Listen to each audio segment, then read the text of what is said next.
it didn't matter where he was at. They made sure they had Texas A&M cut-ups of you and y'all's offense on his computer at all times.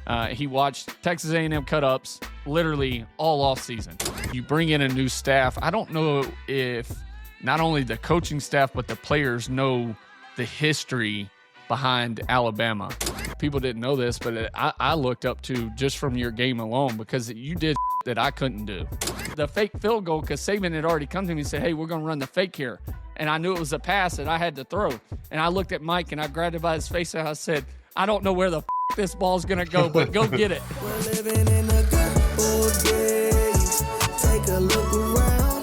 Ain't it funny how feels like we're in the good old days. Go and grab a cup. Go and fill it up. Cheers to living in the good old days. AJ McCarron, what's going on, brother? Thanks for coming on. Nothing much. I appreciate you having me, dude. And hell, you talk about a great podcast. I love yours. Glory Daze. I mean, I've been watching the episodes. Y'all have had some awesome episodes, and love seeing the work. And as we get into our connective tissue of playing football in the SEC, and you got a chance to be there for longer than I was, and got to really see a lot more places, a lot of amazing runs that you guys have. But how do you explain to anybody listening that the experience of going through the gauntlet of a full SEC season? Because there's people who speak nowadays about, the SEC, you get into bowl season, people get beat and this and that, and is it really the best conference? I gotta tell people to shut the fuck up. Are you out of your mind? Yeah, there's no doubt that it is. But we have seen the Ohio States and the Michigans over the years win some natties and kind of shifted up a little bit from what it was 10, 12 years ago. Oh, 100%. Listen, I'm with you on. I think from top to bottom, there's no question that the SEC is superior than everybody else. And until you're a part of it and actually played in it, nobody understands the amount of stress that's on our body week in and week out playing SEC schools. It's just, it is what it is, right? And especially now that they've added Oklahoma and Texas into the mix.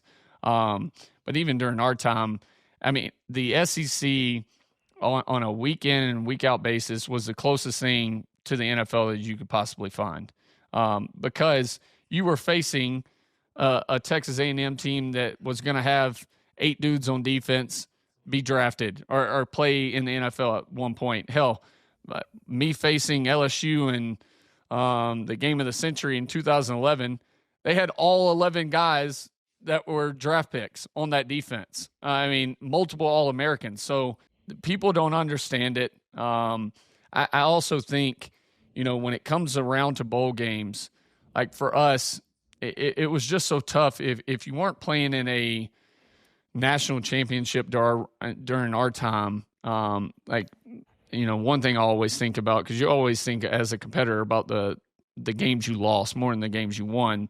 And I think back to the Sugar Bowl my senior year and us not being in the national championship and losing to Auburn the way we did on the kick 6 and kind of be defeated that way. And then you go into the bowl game and, hell, we had played 2 years in a row in the national championship. We're 1 second away from playing in a third straight national championship. And you get down in that bowl game and dudes just were not focused, didn't care. And I knew it was going to be tough. It was... I predicted every bowl game to my dad every year. And that's the first time I'd ever went to my dad and said, I'm going to go out and try to go out with a bang and compete my ass off. But I think we lose this game, Dad. And he was absolutely shocked. But I could just tell it wasn't in the team at that time. I think so many guys were defeated. But college football now is, I think, more of a level playing field for the top teams in the country because so many dudes can go out and get so many guys. And from a depth standpoint, teams just don't have the depth that they used to have where you had, a first string starter that was a 5-star, but guess what? 2 and 3 were also 5-stars that were just sitting there. Yeah. And I also think it kind of goes back to our conversation. The reason you went out and competed and played and gave it everything you had each and every Saturday was not only for your brothers, but there was a fear of the bench during that time. And right now, I think in this era of football as a whole, there's not a fear of the bench, because when you're getting paid, dudes aren't scared. Like, hell, they're paying me, they're going to play me, right? It's almost a little bit of the NFL mindset of, I'm not worried about the bench. Coach ain't going to sit me no matter what I do. I can go out and have 6 drops. Guess what? Starting lineup next week, I'm still going to be there.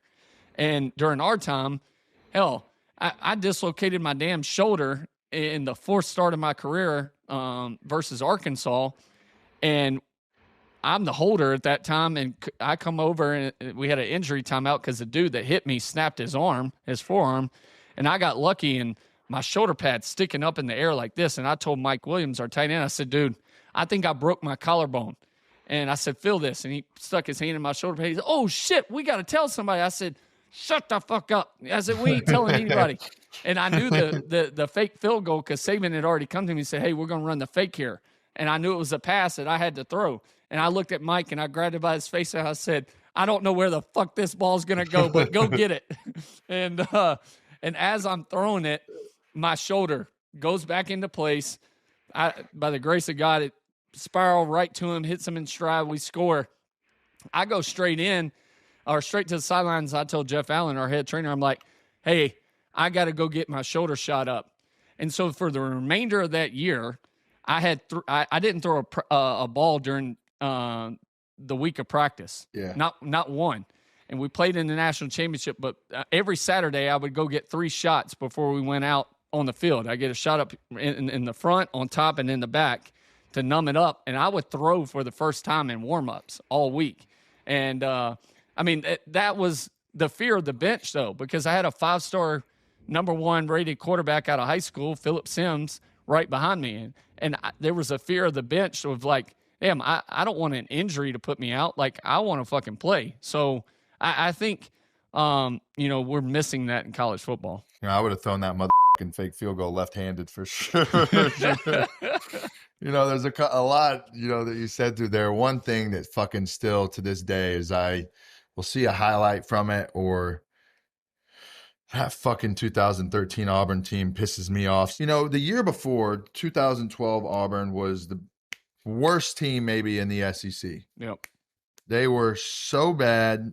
We went into there. It was our first year in the SEC, and I was like, okay, this is a cool stadium to see the Eagle fly in. And, this is 2-3 years removed from the Cam Newton team. So you're like, damn, okay, this is Auburn. And we beat the shit out of them like 66 to fucking 14 or something. And was like, well, that was the easiest game we've had all season. And they come in next year, they have Nick Marshall, and you're like, all right, this guy looks like he can run. And I knew Trey Mason from, the ESPN awards that year. So I'm like, okay, they definitely look better. D Ford, they had some guys. And we go through that game and get, we're up maybe like 17 or something late. Then they start coming back. We have a drive at the end to fucking end it. And we're driving down, get to the 20, horse collar play that they don't call, and then falls apart for us. I hurt my shoulder, have to get shot up under the stadium. So we have that game where they kind of sneak that one out and get that one. Then the prayer at Jordan Hare. And then we're playing Missouri the last game of the season, and we get to the locker room at halftime. And I pull my phone out, and I'm like, damn, what's the fucking Bama Auburn shit at? And then we watch it happen in real time. And we're like, these fucking guys. And then they go to the national championship and they almost win. Yeah. Hell, they were up big at halftime. And then it just fell apart. I guess respect to that team, because they did have some good players and guys that I'm still friends with. And they had, when you go out and you win the game, whether it's a kick 6 or bounces off the guy's hands and straight to the receiver, or they don't. It's the way football goes. Sometimes things are missed. Sometimes things are lucky. And, respect to them for that season, but fuck them. Dude. Listen, trust me. I tell people all the time, they ask me, so I held for 4 years. I was a holder on field goal. That was the one field goal of my entire career that I didn't hold. And wow. It's because they put in the backup kicker, because we had missed with Cade, I think, 3 field goals, 2 extra points that game. And And the one we did finally make that would have put us up 10 with like a minute and something left, he makes it for the first time in a while, and they call false start. And we backed it up 5, brother. And I was like, I was talking to him like, hey, you got this. Easy stroke, just like you did, dude. And his eyes were like, he was already shaking his head no. And the next one was so far left. I mean, it didn't even sniff a post. And I just remember being like, fuck, dude.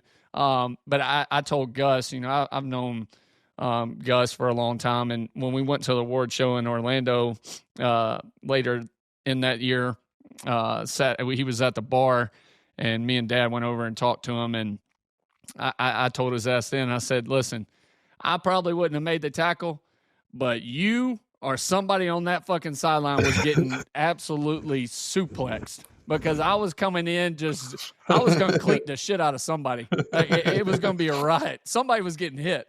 Because, sure. I was just sitting there on the sideline watching that happen, and my ass, I was like, well, I need to get off this field before they rush it, because this ain't going to be good. No. But, yeah, that team was – you want to talk about just destined to be somewhere? Like, I mean, that whole season for them was destiny.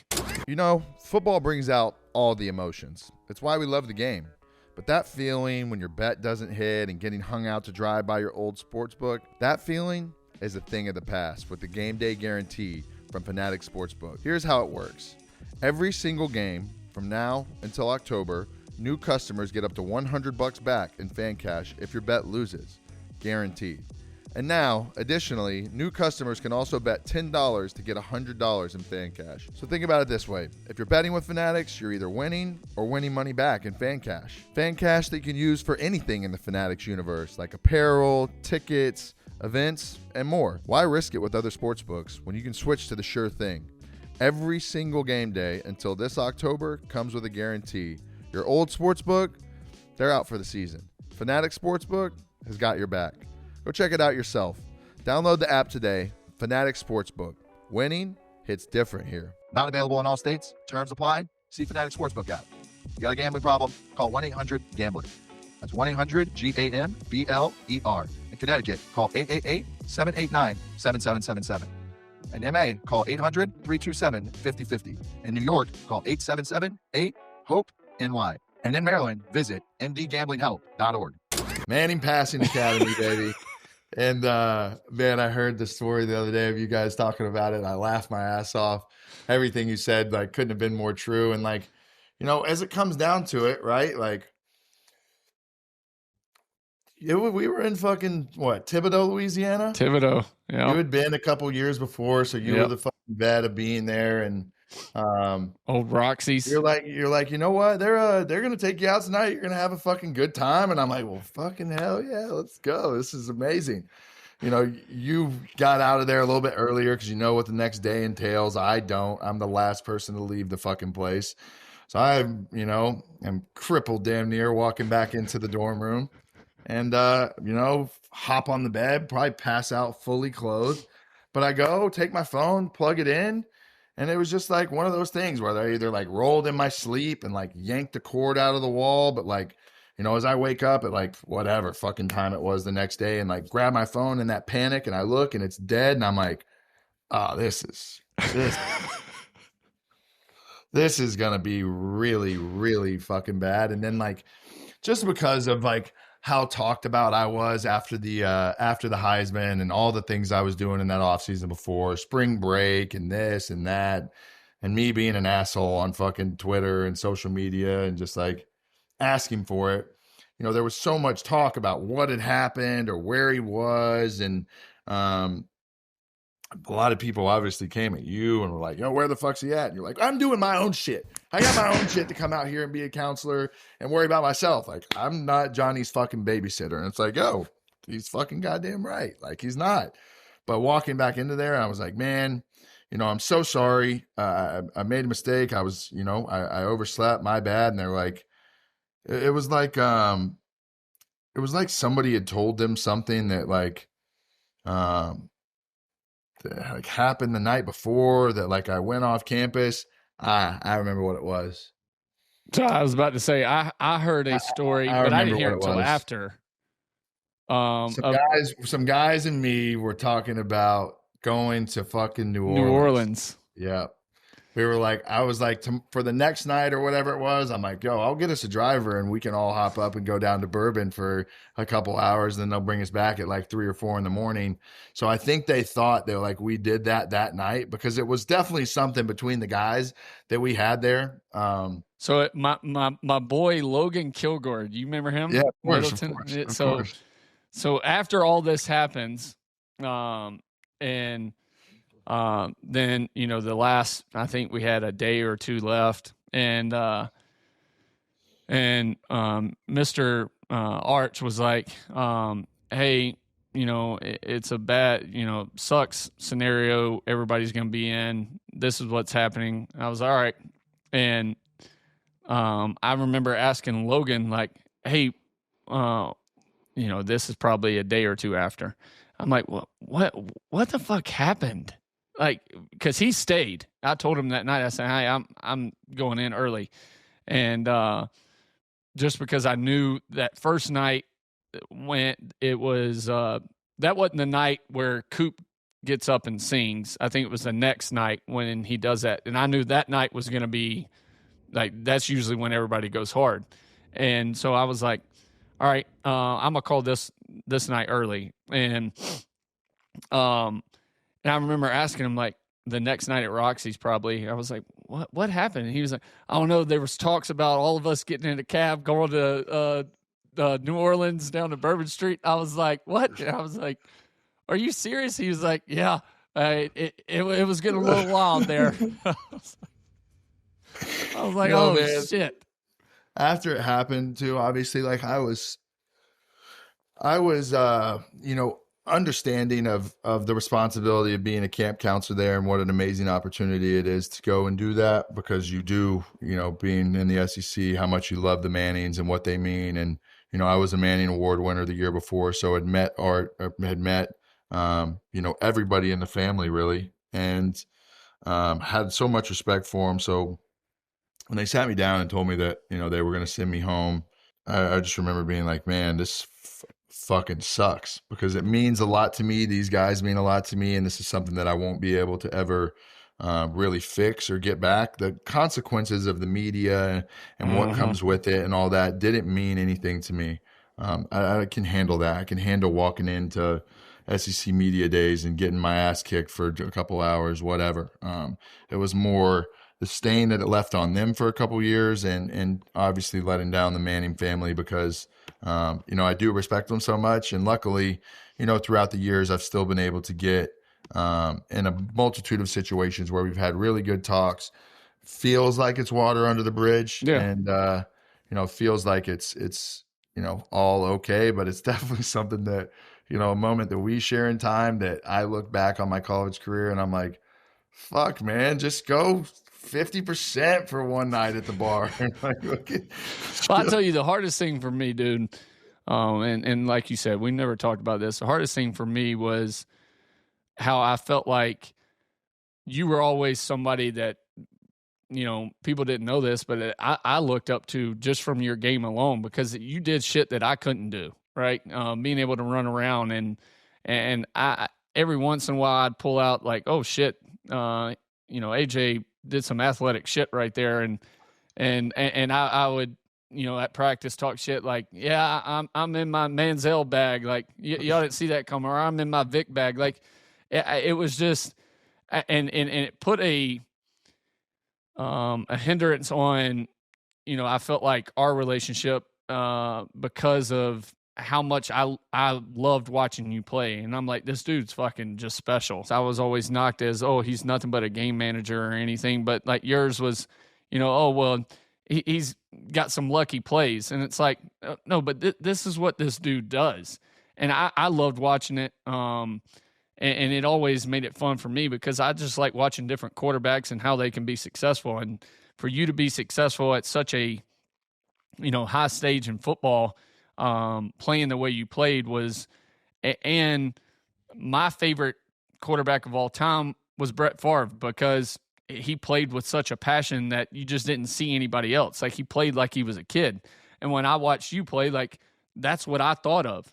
And that's why, hell, I ran down and with my arms up after throwing the touchdown pass, and it's like, well, I've done it a million times, but it all felt the same each time. But that was the hardest thing for me. It was, even going to SEC Media Days that year, I was like, damn, I just feel like the media side of it was going to put such a, division between me and you from that. And it always just made me feel uncomfortable of like, man, I wish I could reach out to Johnny and shoot him a text or just ask him.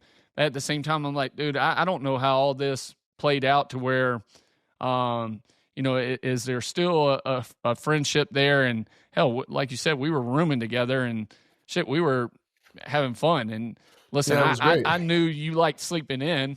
Hell, I remember the first day I remember waking up early and I always got a shower. And I remember hitting you up and being like, hey, are you going to get up and get a shower? We coming? You're like, yeah, I'm on the way. And then I would already be there. Then you would roll in.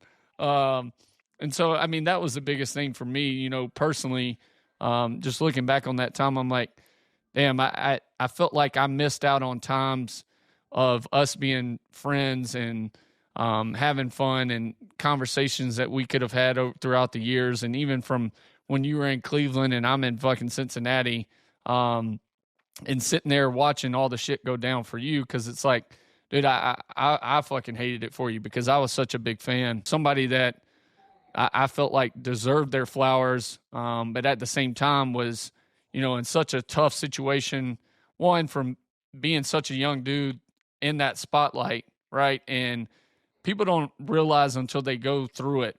Like, it's the same with people of like, oh man, if I was rich, I wouldn't have any problems. It's like, no, it brings problems. It's just problems you don't understand right now.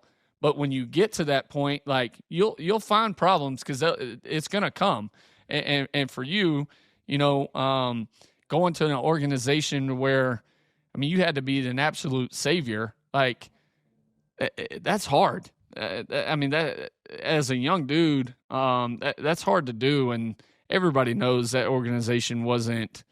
I mean, hell, that's why they've had trouble for so long. It's funny. It's funny you speaking about certain things today where you're like, we're getting in this 0-by-3 set, and we've got you were fucking dialed into a super pro style offense to where you got with Andy Dalton and them in Cincinnati. You're like, okay, I know what I'm doing in this. And it's no knock on the system that I ran because it made me who I was. But man, I fucking was taking snaps under center and fucking play action and whipping your head around for the first time ever in a, OTA and really doing it in live reps in a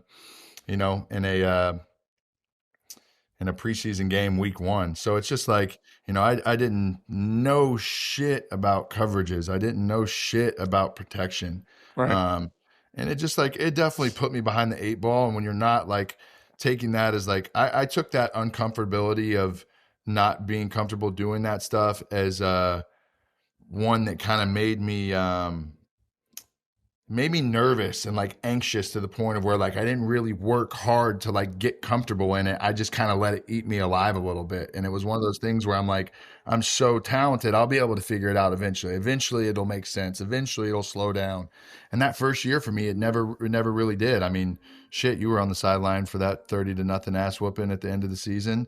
And you guys, Jeremy Hilled us to death and, picked and sticked with Andy here and there and just did enough to just fucking murder us. And that's, as a 21, 22-year-old rookie, that's enough to really bust your fucking confidence up a lot, not 100%. Scoring when you're used to scoring about 45 of them a game the year before in college. So, as much as I needed to be the savior for Cleveland and it's what I was meant to be, like I was a person who was not ready for NFL ball just based off, my work ethic that year, because it all comes so easy, where I was at from a mental standpoint, dealing with fame and dealing with things on my personal life that were finally catching up to me.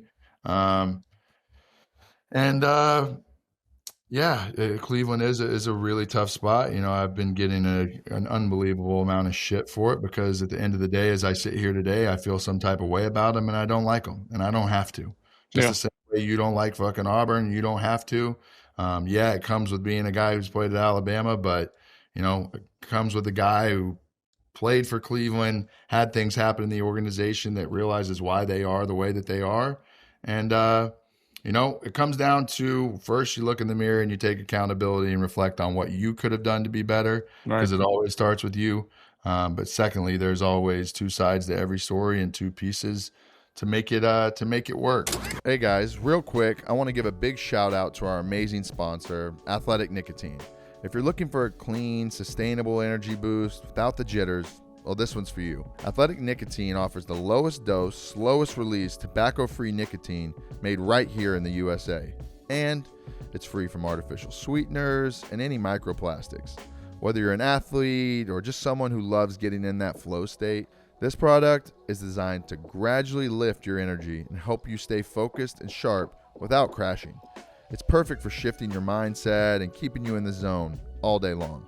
I use Athletic Nicotine when I'm on the golf course, going to a show, have a business meeting, or I'm just sitting back with the boys hanging out. It's my go-to when I really need to lock in and take the edge off. Or sometimes I just throw one in before a big speaking engagement or something in my life that gives me a lot of stress. It's the perfect performance tool to sharpen your mind. Ready to level up your focus? Head on over to www.athleticnicotine.com/Johnny and grab yours today. Now let's get back to the show.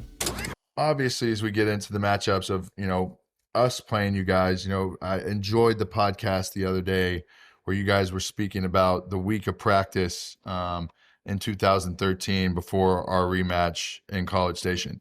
That was such an interesting thing to hear because, you know, if you think back, and so many people talk to me about this game, and it's like, okay, at the end of the day, Alabama's so fucking good, and they lost so little that one game that they do lose and still continue on to go win the national championship gives me such a platform for life, and like a game that's talked about in every inch of not just the U.S., but like Europe, everywhere. People that watch college football, like, just remember that day. And, you know, people don't really understand that the week before you guys had an unbelievable fucking battle with LSU that was like a fucking dogfight. And we're talking about, you know, being in the SEC and how tough it is on your body. Like, that was one of those games that was like, you're in the locker room on a Sunday and Monday and you feel like hell. Mm-hmm. And then, you know, for us coming in a little bit unknown, first year in the SEC, you know, only have really whatever the 7-8 games of film that we ever really have. Before that, you guys are going back and on defensive side of the ball, watching Houston and all these other like offensive things. So it was a little bit of an unknown for us to be able to, you know, have a little bit of that upper hand. And the next year, you know, wasn't. And I was really, really intrigued to hear what you guys were having to say about that game and that week of practice because, you know, for a week 3 matchup, I think it was, or week 2, whatever it was, week 3, there was a lot riding on that game for our SEC West settings for, you know, it was huge for that season, and then who was on the right path to go to a national title. Yep. 100%. I mean, hell, we felt like going into that game, whoever won that game, even being early in the season, was going to be in the national championship later. A podcast I'm on with Tyler Siskey always talks about it. After you giving Coach Saban nightmares in 2012 in Tuscaloosa, I mean, it didn't matter where he was at. Like, he's going to recruit. He's watching recruit tape. Like, they made sure they had Texas A&M cut-ups of you and y'all's offense on his computer at all times. He watched Texas A&M cut-ups literally all off season. Hell, me and him would spend time in his office, and he'd be in there watching. I mean, that was, you know, our national championship for that year. One, me knowing just how much of a battle it was going to be with you and Mike alone, just from a scoring standpoint. And then, shit, how hot it was. I think it was like 115 degrees that day in that damn stadium. And I mean, y'all going up 14-0 quick. And it was almost, you know, you could feel it some on our sidelines of the younger guys, especially like, oh shit, here it goes again. Cause the year before we're down 21-0, before we knew it. And so, I think going into that, and hell, just being able, I loved having the pressure moments and being able to actually like, hey, now it's on you. We're going to throw the ball, because I was in an offense where, hell, we were pro style so much, and they didn't just let me sling it a ton of times. But I knew you were a senior here. You were a senior. You were really, really deep into the bag of the offense and what it was. And for you guys, I think from a passing standpoint, we're even more versatile and better equipped than you even were the year before. 100%. Was it OJ Howard? Yeah. God, like just all the way throughout that game. Like, we found out like throughout that year that the seniors that we lost on defense and the people that we lost were just not able to be replaced in a year. And that, you don't know it week 3 of the season because you beat up on 2 teams before, but you guys really started to expose what our defense was. And it wasn't just the gashes in the run game. It was like, a couple runs on 1st and 2nd down and then get to a 3rd down. And then it was like OJ or just like moving the ball around. And they really let you kind of control things all the way down up until I think it was the 3rd down that you guys threw a touchdown pass in the flat, like in the very end of the game, the last score of the game. So it was like, a very methodical game that they put in your hands. And I remember how fired up you and Saban were like after the game, how much it meant to you, because they did say, fucking, here you go, AJ, fucking go win this game for us. You've been here for 4 years. Like, go put this in your hands and come get out a huge road win for us. Yeah, 100%, dude. I'm telling you, like, it was, there was a couple times throughout my career where it was, 2011 national championship versus LSU, and Jim McElwain, our OC's like, hey, we're throwing early and often. Like, we win this game based off of you. And then A&M, my senior year especially, against y'all was, I don't know if that was the game plan going into it, but y'all going up so quick, and it came back to me. And there was 2 plays where in my career where Saban allowed me, he didn't care what the OC said. And one of those play calls was that 3rd down. He said, what play do you want here? And I called, hey, it was like Titan pass right, but faking the power and then hitting Justin Fowler in the flat. And then the other one was the 99-yard touchdown pass against Auburn to Coop. And but I mean that was like what made that such a special moment, because he finally went away from his views on, hey, we just want to run the ball, and I think y'all went up 14-0 and we scored 28 unanswered until y'all started making a run towards the end or something. We scored 14 straight. I don't know if you guys kicked a field goal or went down and scored and like made it 14-7, but then we drove it down to the 5 and lined up like a 2 tight end set with just 2 receivers, and the ball was on the right hash, and I threw the fade, and we always wanted to throw it to the field. And I threw it to a guy who we get no reps with, and he stopped. He stopped. It was the wrong guy, and I have Mike Evans on the right, and I always hated throwing the fade to the short side of the field from the hash.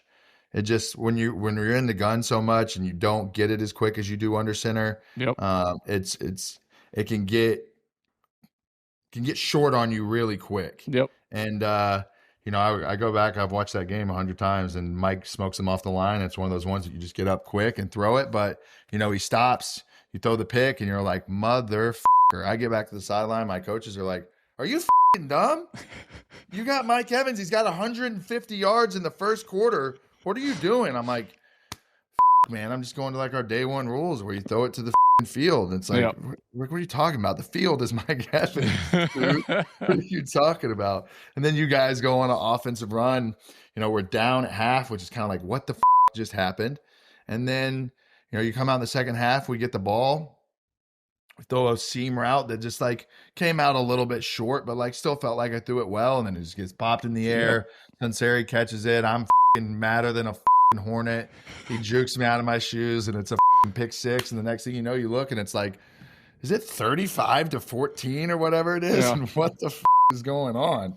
And then, as close as that game got at the end, it never really truly was that, because you guys drove another 4 or 5 minutes down the field until TJ fumbled on the 3.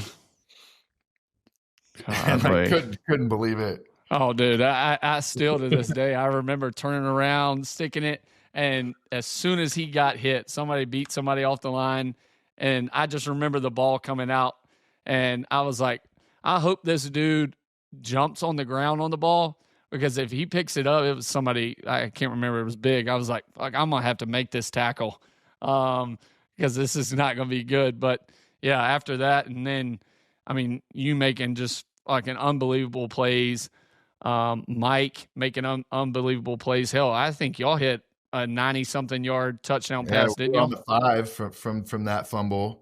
Yeah. First 2 downs, just absolutely nowhere. So it's 3rd and 10 from the 5. You guys did such a good job, and this is Saban being in his room watching this. When we would get in our 3x1 set, we ran just quick stick all the time, and you guys would just take it away with the safety so quick before we could ever even – we were a lot less as much as I love Jake Spavital, our OC, and he did a lot of things that were creative and different, Cliff was really a guy from the year before that gave a lot of looks that you guys had never really seen, and like had things off of that stick. In that game, we would just go throw it and throw it and throw it, because it was something off of our run game that you throw, and it like they made it really look open, and then it closed so quick to where it was like bang bang, and you're getting 2-3 yards, and it's a wasted play. But yeah, so we go nowhere the first 2 plays, and then Mike, I gave him a signal for a post, and he just fucking did Mike Evans things, and the stiff arm, the like. And so we're still down 7 and like need to get the ball back. And then you guys go on the best drive of the game, and like, you get it back with 30, 40 seconds left, and you're down 2 scores, and you're like, whatever, we may as well try and go for a nice stat line here that looks good whenever they put mine and AJ's numbers up after the game. and hell, and then you score quick as shit. And then it's like, gosh, damn, we're back in this situation again where it's like, please, hands team, just fucking fall on it. No doubt. But yeah, you want to talk about stress, dude. If you're 21 or older and looking for pure, potent, reliable cannabis, it's time to check out 3chi.com. Since 2018, 3chi has been America's go-to cannabis brand, building the strongest, cleanest THC products with science and safety at the core. Whether it's gummies, drinks, vapes, all formulated by expert biochemists, or flower, pre-rolls grown by the industry's best farms, everything is double tested for potency you can feel and safety you can trust. I think the 3Chi's premium seltzers are the best tasting seltzers on the market. Finding your vibe is simple. 3Chi dials in your effects so you can feel exactly the way you want, when you want. Relax after a long day, lock into focus, lighten up to socialize, or just ease into sleep. They got everything you need. However you want to feel, 3Chi's got you covered. So head on over to 3chi.com and take the product quiz to find your perfect fit. That's the number 3, CHI.com. It's not available in all states. You got to be 21 plus. Consume responsibly and never, ever drive when you're high. Use code Johnny at 3chi.com for 30% off everything store-wide. That's code Johnny at 3chi.com. I mean, we spoke in depth about the 2013 year, but the 2012 year, I mean, as we go up 20-0, I mean, I think we were just kind of even like, what the fuck? Let's just like keep this rolling. And then, you guys score a couple times before half, and you really start to play your game of ball, and then you come out in the second half, and we didn't do a fucking thing on offense in the third quarter. Like, absolutely nothing. Y'all's defense really locked it up. The fourth quarter comes around, it's another like fumble that really gave us an opportunity in that game to go on a 3-play drive that got us our last score. So then that happens, and I'm like, man, okay, it's going to be really, really fucking hard to score on these guys again, just because of just the guys on that defense. Right. It was just hard to fucking score on Kirby Smart and the guys that they had on the fucking field. Yep. And you guys throw a fucking flea flicker in that game that went for a ton, and then, there was a play late, I think it was maybe within like 3 or 4 minutes, where you throw a bomb down the middle and he gets tackled on the Kenny 10 Bell or something. Yep. Yeah. Gets tackled on the 10. I'm like, oh, okay, fuck. Like, Now they're going to run this thing out for 3 minutes and just like figure it out. You guys threw it and you scrambled, and holy fuck, I thought you were going to walk in. You like ran all the way around and came back and then cut it up. Yeah. And I'm like, fuck, he's going to walk this in. And then somewhere out of nowhere, one of our corners, Dustin Harris, like fucking Smacked. smoked you, dude. Oh, yeah. And I'm Dude, like, I was fucking concussed too. 100%. I mean, it was, I remember getting hit because I was like, I'm gonna have to lower my head. And it ended up being like two guys out of nowhere just at the same time. And I remember being face first in the ground and hearing like it was black. And then I just remember hearing, whoa, whoa. And I was like, where the fuck am I? And I remember getting up there like, you good? I was like, I think so. And then and then we score.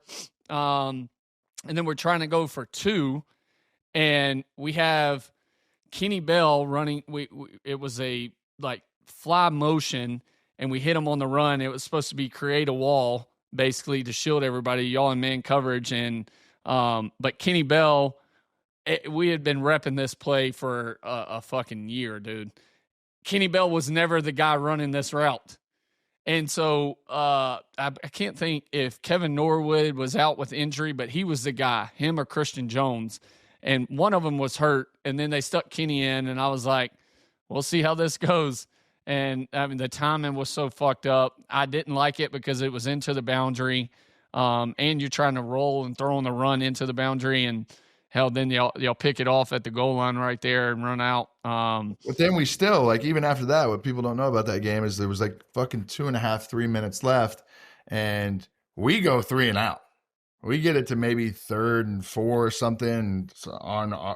We're punting it back with like 1:30 left, and our defense is fucking exhausted. You guys are throwing fucking bombs all over the place. So I'm like, jogging off the field, I'm like, fucking slam my helmet on the ground. I'm like, we just fucking fuck this up and piss this away.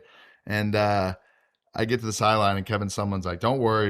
We've been repping this a lot. I'm like, what the fuck can you be? We're running a fake punt?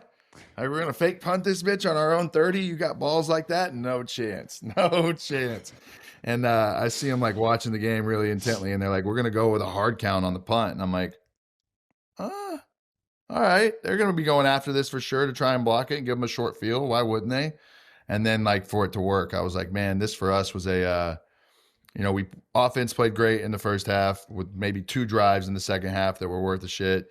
But the defense, that was your first interception in that game in like fucking 300 years. Yeah, it was. I had broken I think it was Peyton had the record for most consecutive passes without an interception. And yeah, we threw what we called Bama at a 3x1, which was a 5-yard out by number 3, the tight end, and a basic by number 2. And hell, threw it to Kenny, and he's like up like this, and boom, off the chest, and right to I played with him in Cincinnati. Sean Porter. Yeah, Porter. And right to him, and I was like, shit. And hell, I ended up throwing, I guess you can say 2 picks in that game with a 2-point conversion. But that was the first time I had thrown an interception in a minute. You don't think about it too much, but definitely like after it happens, you're like, fuck, damn it. Like that was a good run. Yeah. You're going to throw them. I mean, in the SEC, yeah. you're going to throw them. It's going to happen. But, you guys end up losing that game, and it really doesn't affect the season for you guys very much. It was probably, maybe even remotivated you guys and got you refocused to a point where you're like, all right, we're still leading the West. We've still taken care of what we needed to do. Let's go to the SEC championship and, get this done. And, play a Notre Dame team that, did they have any business being in that game? No. I mean, everybody knew the SEC championship was a national championship. Whoever won that was going to win. I remember, and this isn't a knock on Pitt, but Pitt was horrific that year. I think Tito Sunseri, Vinny's brother, was the quarterback for Pitt that year, but they went into triple overtime with Notre Dame. I watched that one game film alone, and I called Dad, and I said, we'll beat Notre Dame by at least 28 points.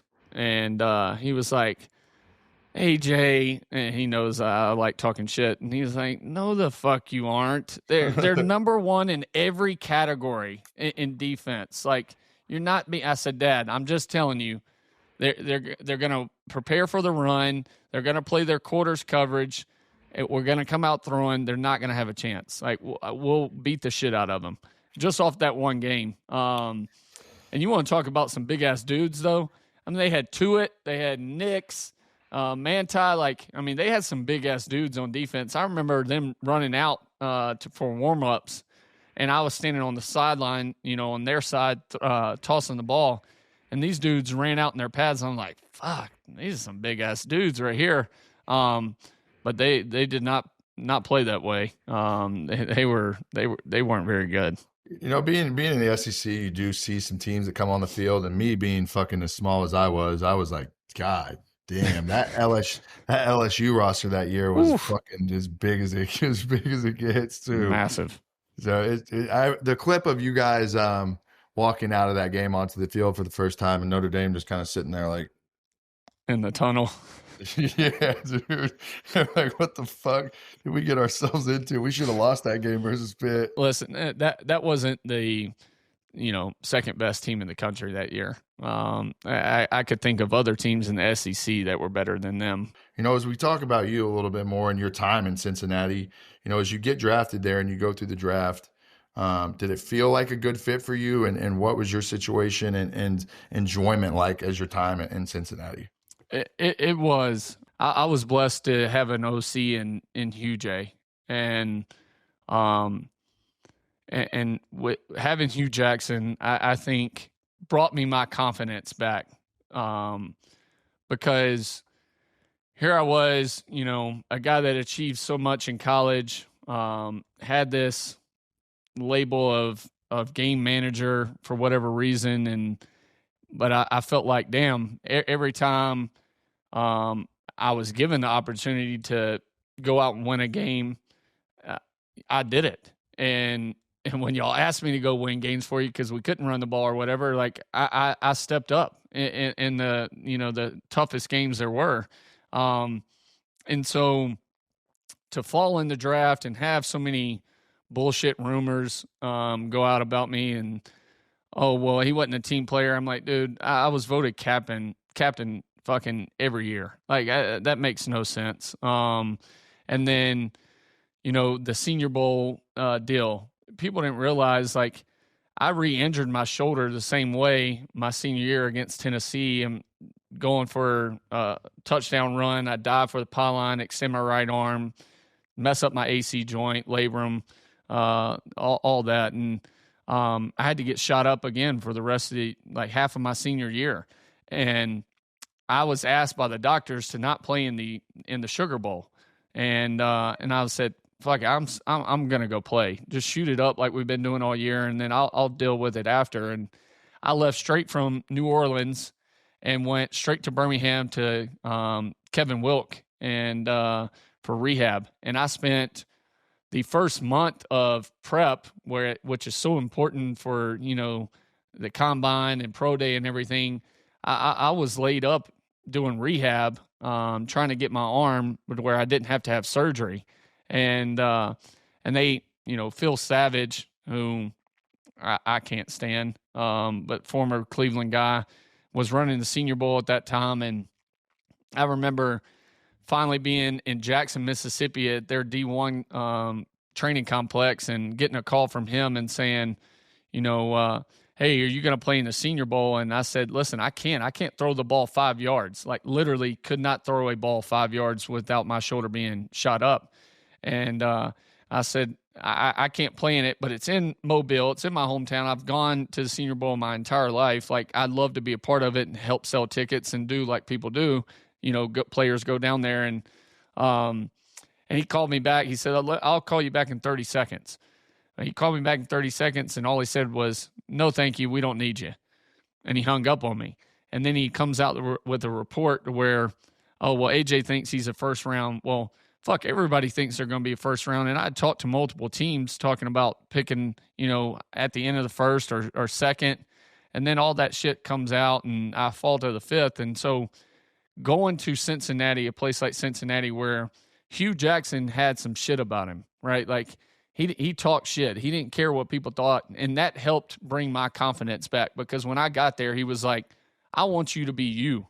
Like, you're not Andy, right? Go be you. So, and me and Andy were different from that aspect. And I loved my time in Cincinnati. I think if we won that playoff game against Pittsburgh, I think my career's different of some sort, because whether it's, ending up being the quarterback there or somewhere else, I get a better shot than what I ended up getting later.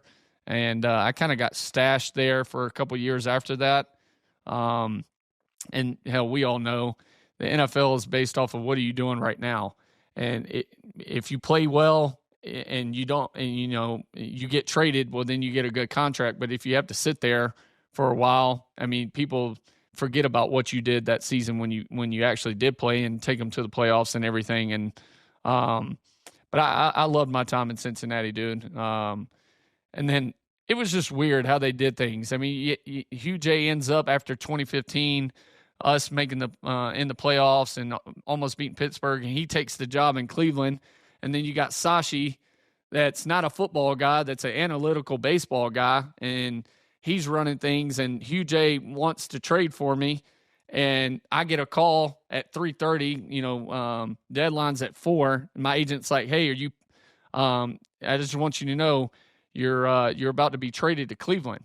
I was like, "Oh shit, let's go." And he was like, "I'll call you back shortly. They got to get it in before 4." And I sat there for another 30 minutes in my house in Cincinnati, and I'm like, all right, I'm starting to pack things. Me and Catherine trying to figure out what we're going to do. And she was pregnant at the time, and so I'm like, we'll get this, and we'll have parents come up and everything. And then I get a call back at 4:03 and from my agent and said, it didn't go through. I'm like, what the fuck you mean? Like, it didn't go through? And it's like, I have no clue. I'll figure out the details, but Hugh J's pissed, and Jimmy's pissed, and we're trying to figure it out. And then to find out that Sashi didn't send the fax, and then they tried to, appeal to the NFL and tell them what happened, and they turned the appeal down. And then the next day I got to go into Cincinnati's complex, and nobody there talks to me. You would have thought nothing happened. Like, hey, we weren't going to trade you. Like, it was like a normal day. I still, to this day, I haven't had a conversation about it. Holy shit. And I'm like, dude, what the fuck is going on? So, for all you people out there that question that the Browns organization was all fine and fucking dandy during these times and it was all on me to fucking yada, yada, yada, look no further than this story right here. This is one of 1,000 that goes on. Your head coach, at this point in time, when's the trade deadline? 12 weeks, 10 weeks into the season? Yeah. They're 0-10, everyone. Yeah. They have yet to win a football game. They cannot get anybody at the quarterback position. How about we bring in a guy that's maybe almost won a playoff game the year before, that's been in this system for the last 2 years, would be his third. Doesn't that make a little bit of sense? We could trade for him. It's not going to cost us too much. Maybe he could be our guy for a couple years. No, we'll fucking forget to send the fax. Dude, it was just such a weird situation. But to go back in 23, dude, and to feel the love from that city, to go back for that season and get my 9th year in the league. And my goal was always to play 10, but to get my 9th year and really end it in Cincinnati was something special, dude. Joe was hurt. Jake Browning was playing. He goes out in the Indy game. We're at home. It's towards the end. It's a close game. And Zach Taylor's like, all right, you're in. I'm like, fuck. And I get introduced on this series, and, dude, the stadium just erupts. And, I mean, still to this day, I got chills right now. Like, to feel the love back from that city and them understand, like, how hard I tried to play for them and the love I have for them was awesome. And then, hell, I go in and throw should have been a touchdown pass to T. Hig, and it got called back. And then Jake came back out of the locker room and took back over. But to have those like 3 or 4 plays back in the city and in my career like that was special for me. Something I'll always remember. I want to take a second to shout out our new partner, AU Vodka. It's the #1 ultra premium vodka brand in the UK, and now it's available in the US too. Available online in 35 states and in store in 8 states, AU Vodka is the type of drink I wish I had when I was in college. Tastes great, and the flavors are insane, in a good way. There's pineapple crush, strawberry burst, and even bubblegum. They taste great, they're light, they're crisp, and perfect for the summer. Plus, they now have pre-mixed vodka sodas and seltzers, which really hit the spot. My favorite, blue raspberry. So refreshing, and there's only 120 calories for the people that care. Visit auvodka.us and use code Johnny for 20% off on your online order. That's Johnny at auvodka.us for 20% off online. Yeah, it's I think we're all in this space now. I mean, this is a lot of people that would say it's like an oversaturated thing, but you know, as much as we all go through so much similar stuff, like there's so many stories and so much stuff that is different and is interesting that I think people in the world of sports enjoy hearing, hearing. And you know, to have somebody like you have with Trent to be able to, you know, share so many unique experiences, different points of view, and then the guests that you have on, it really is what makes it interesting, what makes it unique in its own right. So I've found it, you know, a lot more fun as I've been going on and continuing to do it. But what about you? The same thing. You know, I think during our days of playing, I wasn't the biggest fan of media as a whole. For sure. I just, they take something, spin it however they want. I think the interesting part, which while former athletes have such a big following now in this space, and I feel like because we threaten a industry in a space that was only taken over by reporters and guys that were so-called experts in the game, and now you have dudes that come into this space or new at it, but do such a great job at reporting and getting insight from different, organizations and programs, and then also being able to share experiences and stories is something that the other side can't offer, right? Because they are on the outside and they haven't played the game. So I think that's what makes it such a fun space to be a part of. Yeah, I think we're similar in the way that, we say how we feel and people can either like it or they don't. But at least the one thing you're going to get from us is what we view as our honest opinion of it and the way that we view it. Maybe it's not always right, but it's the way that we feel and the way that we are. And you can either take it or eat shit for all I really care, So 100%. I mean, listen, my dad, when I was young, we grew up dirt poor. My dad always said, if there's one thing you can be and one thing I can teach you is speak your truth, right? It doesn't matter if people want to hear it or not. If it's something you believe in, speak your truth, because at least at the end of the day, people leave the conversation or whatever scenario with you and they know, all right, this guy's at least telling the truth of what he believes in. And they don't have to worry about you backstabbing or talking shit about somebody. They at least know where you stand, and hell, that's all I ever asked for. When it comes to the podcast, right? Like, what's been the hardest part about, being that person? You've always been in front of the Alabama, fan base and fans, and they are so diehard, but what's been the hardest part about, getting into the flow of it? And Alabama is shifting a little bit, I guess. Yeah. And I wouldn't say as a whole of the program, because there's so much legacy and you guys have left such a mark that it is etched in stone forever. But right now, what we're looking at is not accustomed to what you're looking at. Yeah, 100%. I think the hardest thing for me, being in this space, still knowing so many people in the program, even people that were part of it during our time, you hear so many things, right? And I'm sure same happens to you with A&M, but you hear so many things that are so-called issues going on in the program and ways that have changed from when we were there and the certain standard and everything. And so you try to find a, nice political balance answer to everything, and you want to be able to, say certain things, but you also got to be able to go back and show your face there and still have relationships with these new people that are part of the, coaching staff or program. So you try to find a level playing It's a field. fine line. It's a fine line. Yeah, exactly. And so, and then your point, I do think the standard has changed there. I try to be supportive of this coaching staff. I just don't know, when you make such a big change and you don't keep some of the,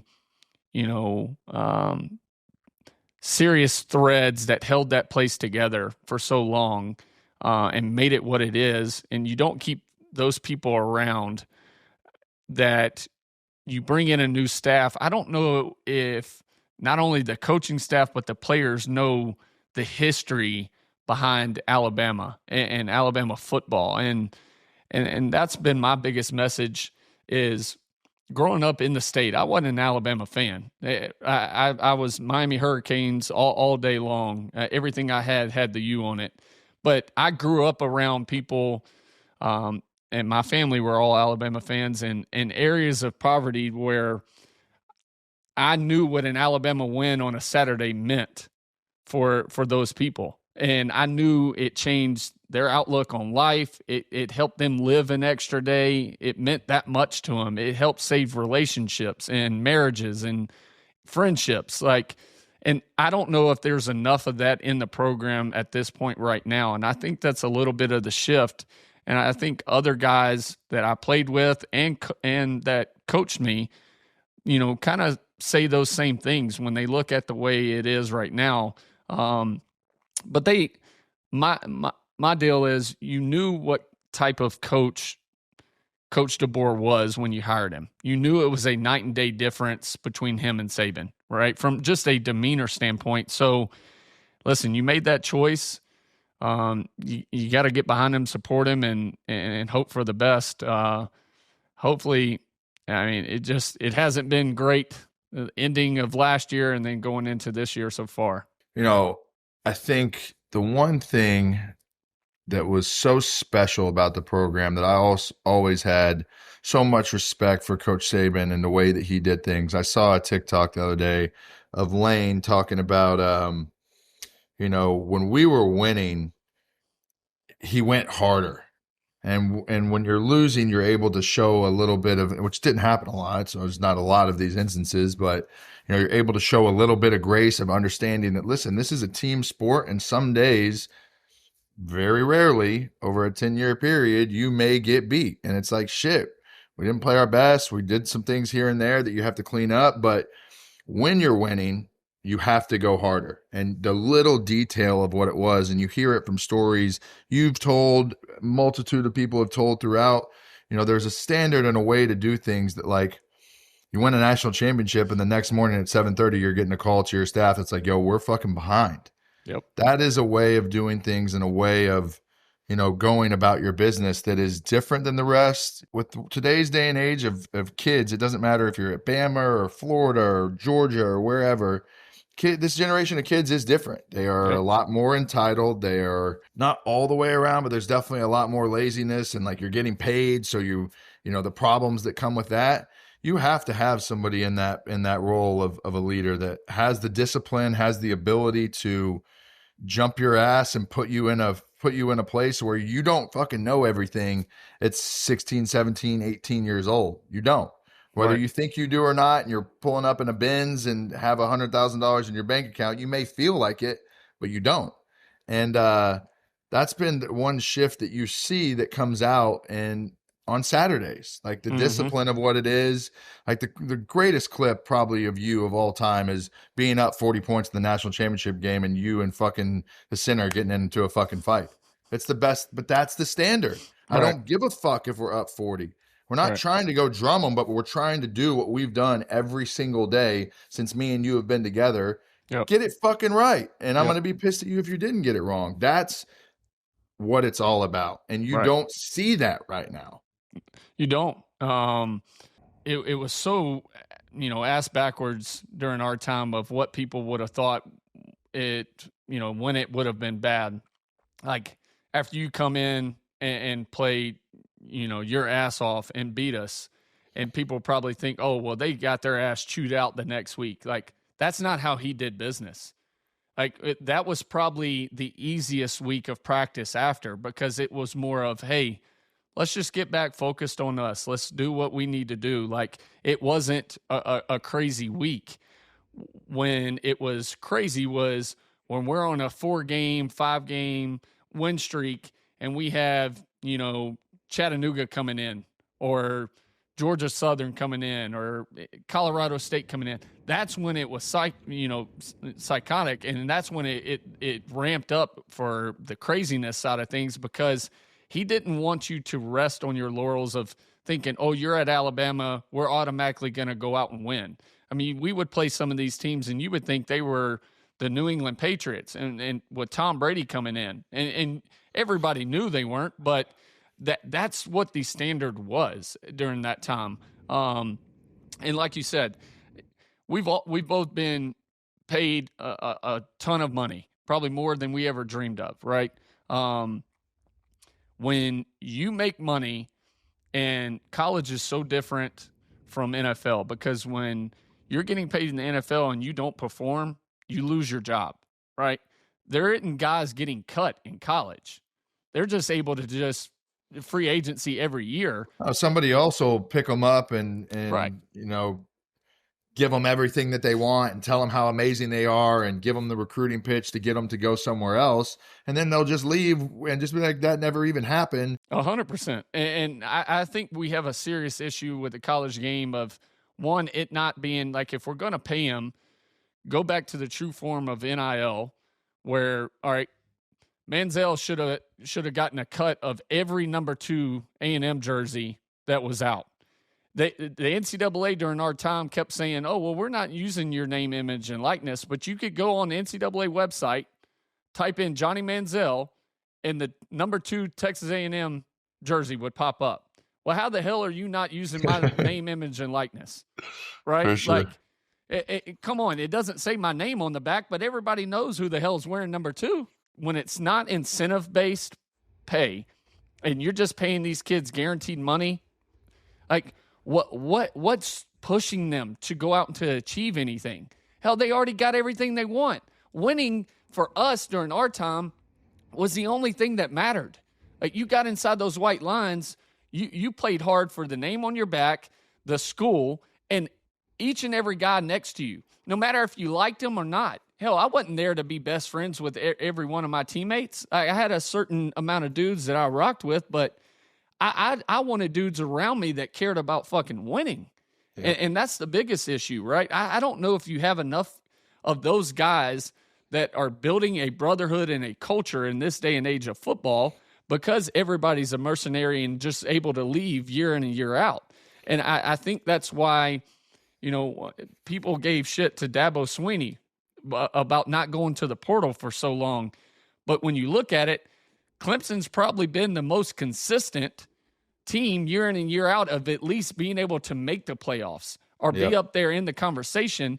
And this is a coach that truly believed in brotherhood, culture, and still staying with that standard in a time of when everybody else was like, hell, let me just go get the best player from SMU or from Virginia Tech or Miami. Like, they're just all over trying to bring in the best guys. And we know that from a free agency standpoint in the NFL, that every free agent you bring in is not a good fit, right? Like, just because they come in on a big contract, does the dude actually fit the locker room? Like, is he a bad apple when shit goes bad? Like, that's one bad apple spoils the NFL team. Hell, we're having 50 new UNC, 70 new players on a roster. Like, are we saying all 70 dudes are good dudes? Like, it's just wild to think of. Man, always be tethered in our football careers for life, just from the SEC to the games to playing against each other and, in the NFL being in the same division. I have a lot of love, a lot of respect for you and the way that you played the game, the way that you are as a man, as a person, as a family man. I wish you all the best in all you do as a father and all you do with your podcast, and whether you want to coach, whatever you want to do in your life, man. I have always been a guy that's rooted for you, whether we've spoken a lot or been friends or whatever it is. So, as I wrap kind of every episode, I ask all my guests kind of the same things, where it's, if you had one word to define your glory days, and there's been a lot of them, what would that word be, to kind of sum the whole thing up for you and how you feel about it? Hopefully everybody just remembers me as a winner. That's all I ever cared about. I didn't give a shit about the stats. I didn't let even though I hated it, the game manager and as a quarterback, wanting to go out, we want to throw it every down, right? But I played within the system. But all I gave a shit about was winning. I didn't care. And like I said, it wasn't about me.